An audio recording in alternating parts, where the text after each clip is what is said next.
Well, first I want to say thank you to the fans, the community. Obviously, going to this game, we had some really big, high aspirations and hopes, and they showed up in a great way.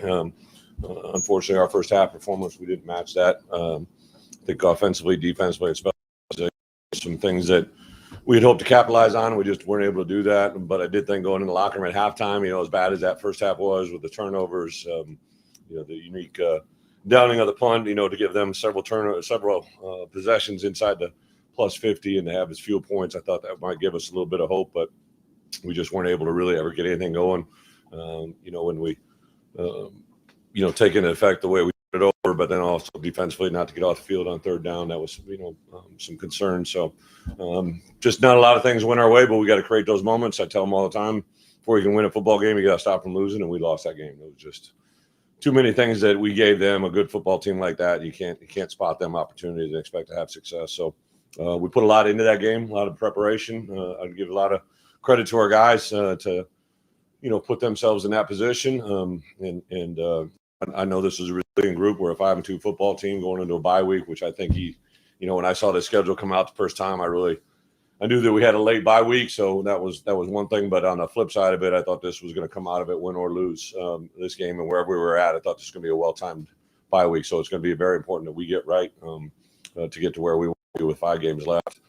So got to do a little bit of recovery health-wise. We'll do some recruiting this week as coaches. I think just my coaches got to take a deep breath, and I got good coaches that I think I just got to make sure we reassess what we have to get done to win games. Obviously, Luke, when we went to some pace there, really, really played well and did some things that I thought would be advantageous for us. We probably should have gone to it a little bit sooner, in my opinion. But, the best thing that we got is an opportunity to get better this week during a bye week and see where we get on the backside. So I give a lot of credit to – we're pretty banged up. Josh Kreutz, just a testimonial to him.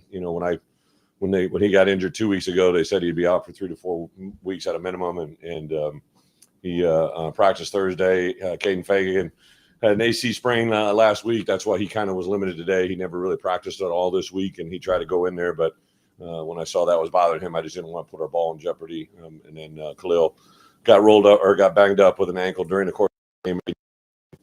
Or Aiden Loffrey practiced on Thursday, so he was kind of coming in. So it's a really, really good time bye week for us health-wise. But with that, we'll take questions.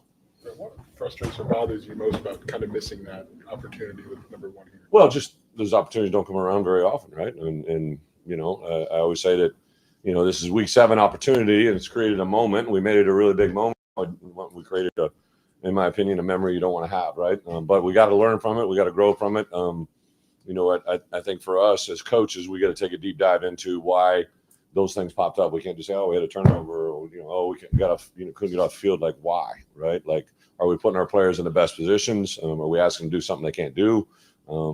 Obviously, you're going against a good football team, so they kind of maximize some of those moments. But these moments don't come around very often. You got to take advantage of them when you can. Right.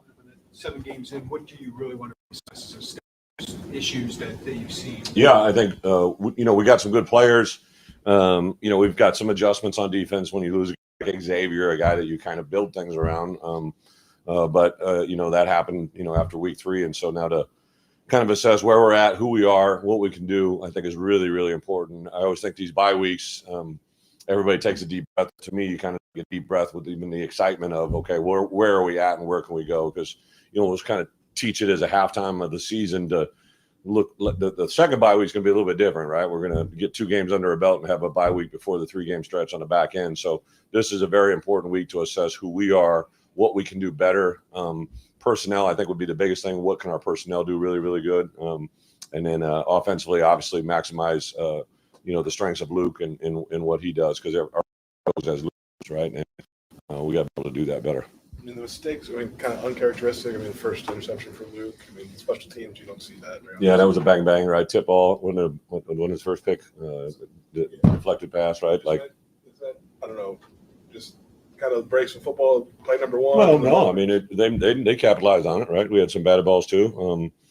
I think, it was obvious they were going to challenge us, right? Like we knew that was going to happen. They're going to get up and challenge our guys, and were playing pretty handsy, and there was some pass breakups that were, even though that was the one they got, there were probably 2 or 3 that were close to getting in the other hands as well. And then, I think the uncharacteristic, we all laying hands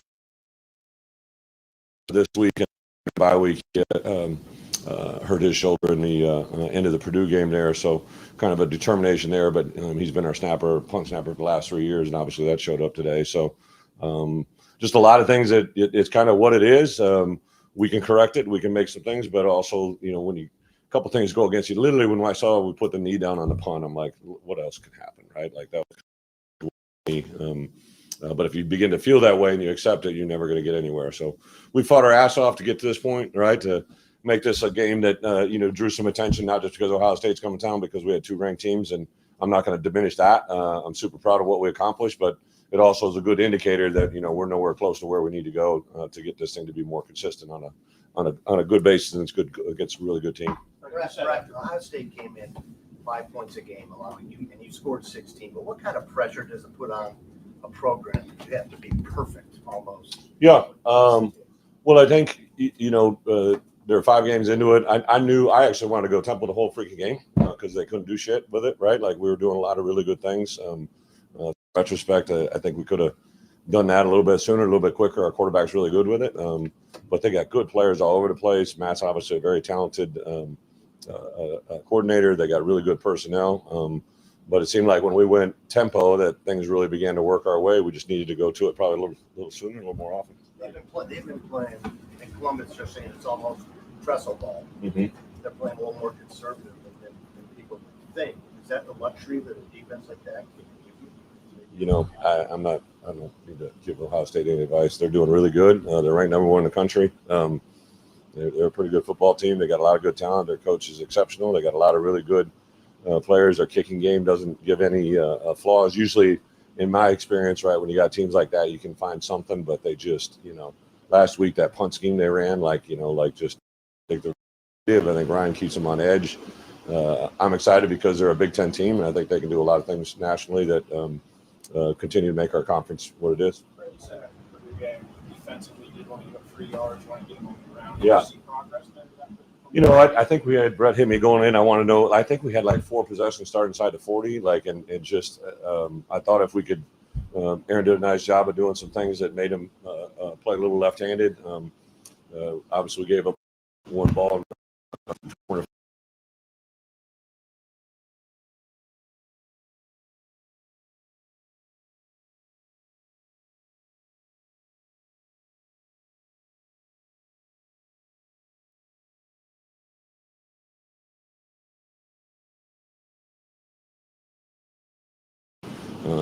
I'm not looking for anything other than it shows that we can do this, right?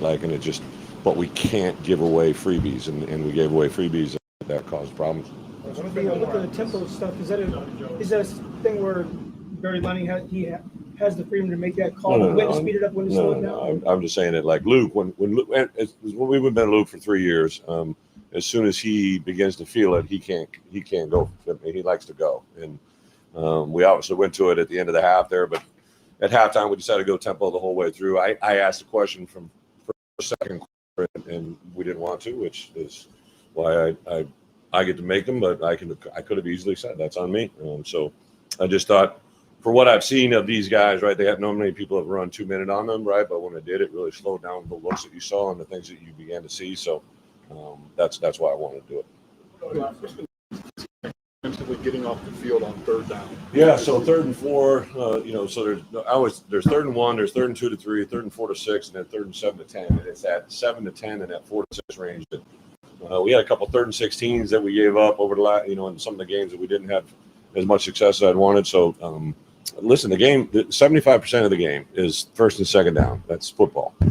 So then, your 3rd downs is somewhere usually between 15 to 20%, and it's a small number, but the effect on the game is huge, right? I think they had a 14-play drive, 3 third downs and a 4th down conversion, right? And we jumped off sides one time. I gave Atkins, who I love to death. I take him every day of the week and twice on Sundays, right? But we can't give up when you're playing Ohio State. You can't jump on 3rd and 5, right? Then they had a short 3rd down conversion, right? So We needed to have early down success to make them a little bit more manageable. But I think on the first drive, we had a 3rd and 8 and a 3rd and 9, and they converted. And you can't beat Ohio State if you can't get off field on 3rd and 8, 3rd and 9.